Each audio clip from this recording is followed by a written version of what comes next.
한 주간 회자됐던 화제 말들을 만나보는 시간이죠. 좋은 말, 나쁜 말, 이상한 말.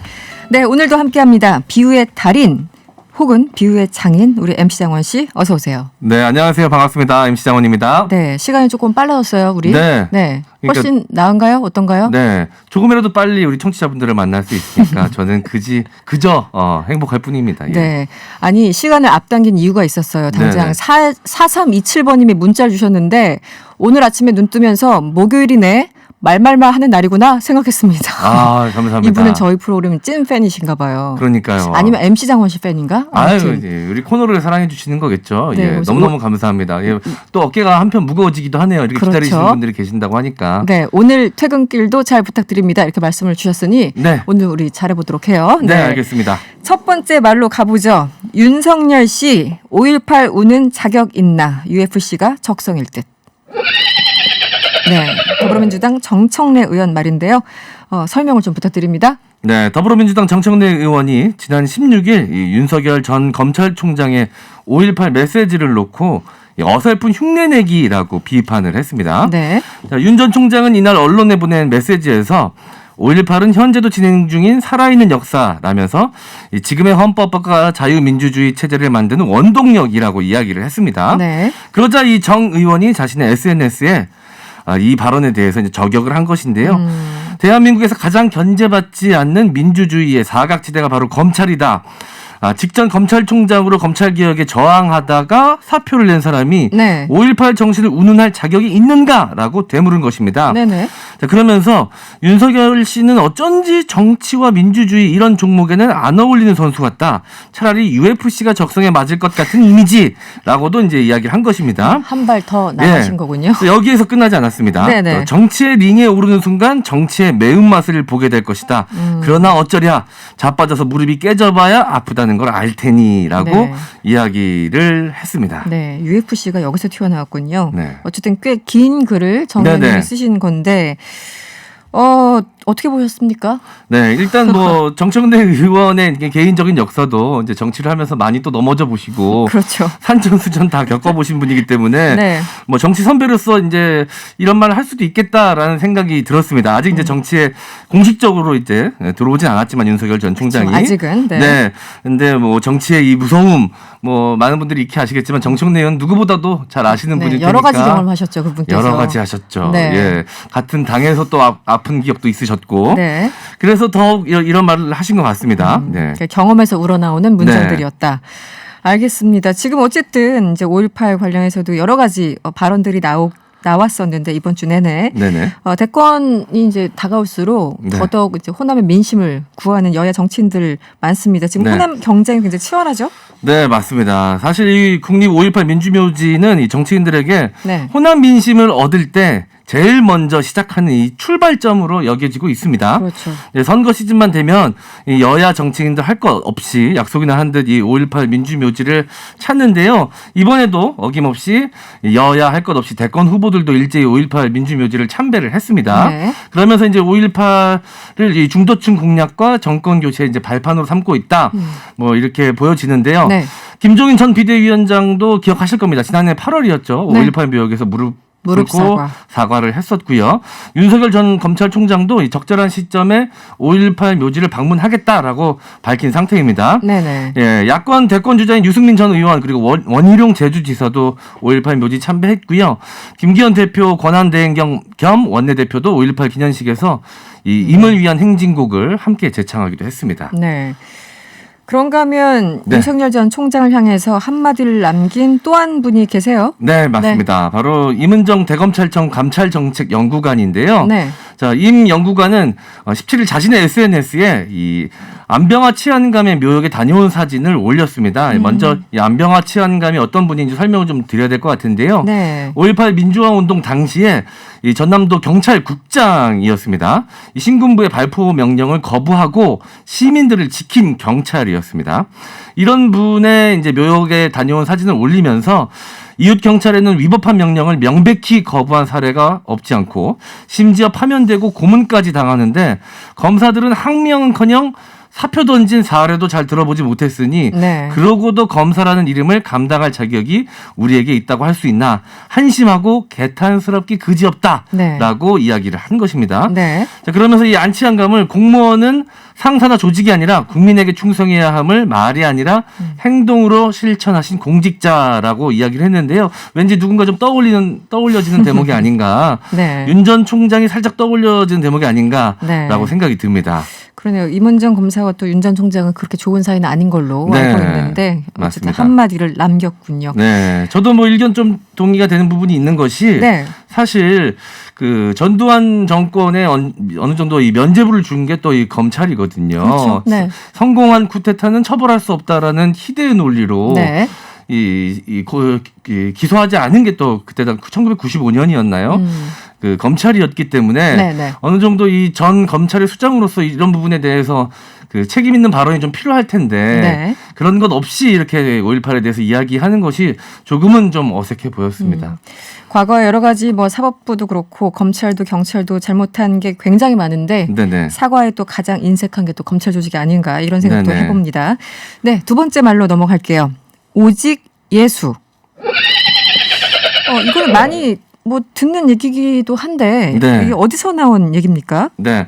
석가탄신일이었던 어제였습니다. 어제 네. 네. 서울 종로구 조계사에 기독교인 10여 명이 몰려와서 이 오직 예수라고 적힌 팻말을 들고 소란을 피워 경찰에 출동을 한 것입니다. 굳이 또 조계사까지 오셨어요? 그러니까요. 예, 그렇군요. 그야말로 이제 남의 생일 잔치에 와서 네. 이제 깽판을 놓은 것이죠. 그러네요. 네, 이들은 오전 10시쯤부터 찬송가를 부르면서 하나님의 뜻을 전파하러 왔다라고 외치기도 했는데요. 네. 결국 이 조계사 관계자와 신도들이 이들을 말리려다가 이제 몸싸움이 벌어지기까지 했고요. 경찰이 출동해서 이들을 해산시켰습니다. 네. 그런데도 오후 2시를 넘겨 무려 5시간이 넘게 이제 산발적으로 나타나서 찬송가를 부르다 돌아갔다라고 하는데요. 네. 이 조계사 측은 이 부처님 오신 날 행사에 방해될 수밖에 없는 행동을 하긴 했지만 이들을 고발하지는 않았다라고 밝혔습니다.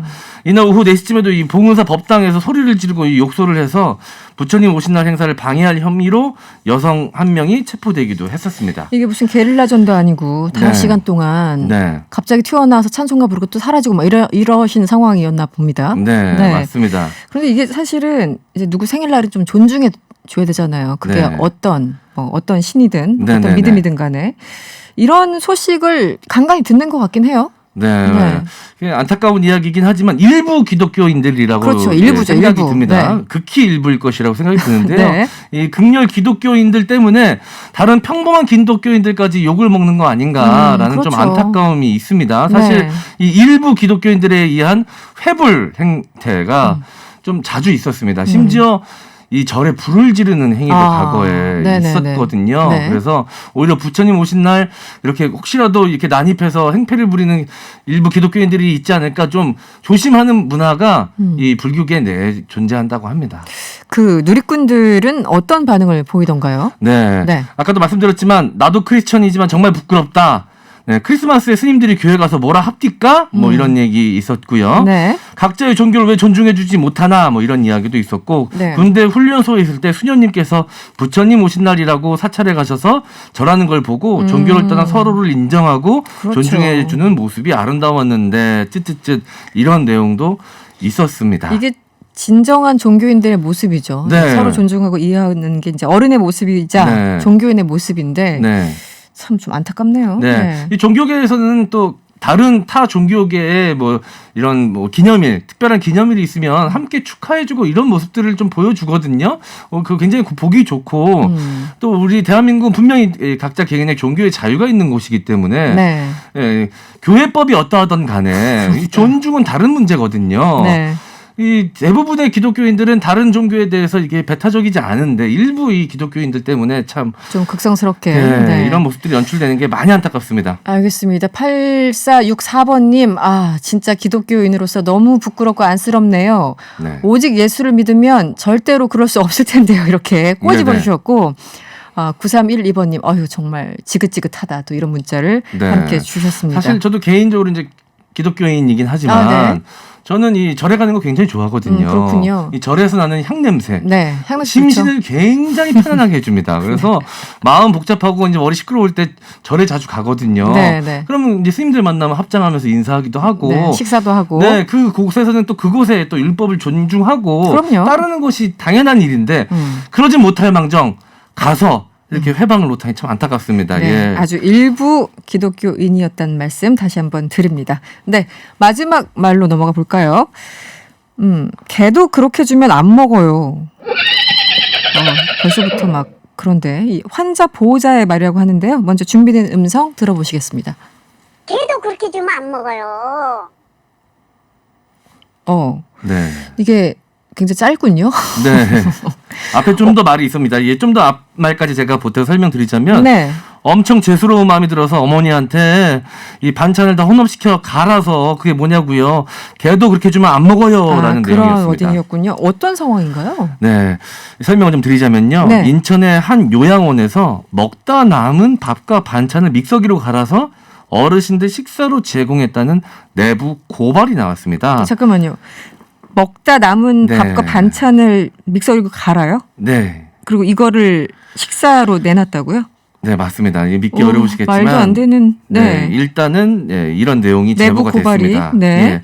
좀 더 설명을 드리자면 해당 요양원의 직원이었다라는 이 제보자는 네. 인지 능력이 없는 상당수 할머니들에게 이 요양원의 원장이 집에서 먹다 남은 음식을 함께 갈아 넣은 식사를 제공했다라고 말도 밝혔습니다. 안 되네요, 정말. 네네. 심지어 그냥 그 멀쩡한 음식이 아니라 상한 음식도 함께 넣기도 했고요. 네. 기저귀 값이 많이 나간다고 물도 많이 못 먹게 했다라고 주장을 했습니다. 이분들 정말 엄청난 범죄자들이네요. 예, 사실이라면 네. 정말 끔찍한 일인데요. 그러니까요. 입원한 할머니는 9분이셨습니다. 네. 그런데 주문한 식사는 점심, 저녁 4인분씩만 시켜서 총 8인분으로 이 할머니들만 계셨던 게 아니라 또 직원 2명이 있었답니다. 그래서 네. 포함해서 11명이 이걸 8인분을 가지고 3끼에 나눠 먹게 해놓고 보호자들에게는 매달 22만 원씩 꼬박꼬박 이 급식비를 받았다라는 겁니다. 자, 이런 상황이 어떻게 벌어질 수 있었느냐 많은 분들이 좀 의아해하실 것 같은데요. 네. 코로나로 인해서 이제 이 보호자들이 면회를 가지 못하는 상황입니다. 네네. 그러니까 전화로만 이 그곳의 상황을 전해드릴 수 있다 보니까 안부 묻고 하니까. 네, 알지 못했던 것들이죠. 이 보호자들은. 그래서 이 소식을 들은 보호자들은 굉장히 마음이 아팠을 겁니다. 정말 충격을 많이 받으셨을 것 같은데. 지금 말도 안 되잖아요. 예. 지금 11명이 네. 세 끼에 나눠 먹는 음식이 8인분을 갖다 놓고 네네. 이게 말도 안 되는. 네. 이게 사실은 오래됐을 거잖아요. 그렇죠. 뭐 하루 이틀만 한다고 해서 내부 고발인이 나온 건 아닐 텐데. 그렇죠. 지금 이제 코로나19로 인해서 이제 면회를 못 하게 된 상황이 거의 1년이 다 됐을 텐데. 네. 그 언제부터인지 정확한 시점은 알 수 없지만 이렇게 고발까지 내부 고발자가 나올 정도 상황이면 꽤 오래됐다는. 이 가까운 과거에 일어난 일은 아닌 것 같습니다. 네, 그래서 이 보호자들이 이제 한 말입니다. 어머니한테 엄청 죄스러운 마음이 들었고 걔도 그렇게 주면 안 먹는다라고 분노를 한 내용이 아까 들으신 내용이었고요. 보다 못한 직원이 이제 구청에 신고를 했고요. 네. 구청과 이 노인 보호 전문 기관이 노인 학대가 있었는지 조사를 했지만 조사를 할 수가 없었던 것이 네. 요양원은 지난주 폐업 신청을 해버렸다고 합니다. 아, 그냥 폐업 시정을 해버렸다고요? 네, 아무런 해명도 없이 그냥 폐업을 해버렸습니다. 정말 나쁜 네. 사람들은 어쩜 이렇게 골라가면서 나쁜 짓을 하는 건지 모르겠네요. 그러니까요. 이 폐업을 했으면은 조사를 아예 못 하는 건가요? 그렇죠. 이제 그 안에 계시던 분들은 네. 각자 이제 집으로 가셨을 거고 그러니까요. 다른 하지만 요양원이나 계속 이제 많은 분들이 이 소식을 듣고 지금 분노에 차 있기 때문에 이건 너무 그 심하다. 원장에 대한 조사가 네. 분명히 이루어져야 된다라고 생각이 들고요. 네. 이런 식으로 그냥 넘어갈 수 없죠. 그냥 문제가 생기면 폐업하고 또 좀 조용해지면 다시 또 개업을 또 개업하겠죠. 할 수도 있는 상황이거든요. 그러니까 이제 많은 또 국민분들이 시민분들이 좀 관심을 갖고 좀 지켜봐야 되는 상황일 것 같고 혹시라도 그런 네. 일이 있으면 안 되겠지만 이곳 아니라 다른 곳에서도 이런 식의 좀 기망행위가 벌어질 수도 일 있는 수도 있죠. 것이거든요. 충분히 가능성이 있죠. 네, 그러니까 네. 이런 것에 대해서 이 전수조사가 좀 있어야 되지 않나라는 좀 생각이 듭니다. 지금 문자 많이 주셨는데 망고나무님 코로나로 인해서 요양원에 모신 부모님을 자주 뵙지 못하는데 이런 네. 기사 볼 때마다 가슴이 무너집니다. 엄벌해야 됩니다. 이렇게 문자 주셨고요. 맞는 말씀이십니다. 2434번님 폐업했다는 건 또다시 요양원을 열겠다는 거죠. 그러니까 우리가 얘기했던 네. 그 부분. 다시는 관련된 일을 못하게 후속 조치가 필요합니다. 네. 2720번님 철저조사에서 형사처벌과 함께 철저한 자금 추적으로 부정한 재산 몰수합시다. 이렇게까지 문자를 함께 주셨습니다. 네. 이거는 너무 심한 얘기네요. 네. 인지를 잘 못한다는 그 할머니들의 네네. 약점을 이용해서. 그러니까요. 참 가슴 아픈 소식이었습니다. 네. 네, 수고하셨고요. 지금까지 MC 장원 씨와 함께했습니다. 오늘 고맙습니다. 감사합니다.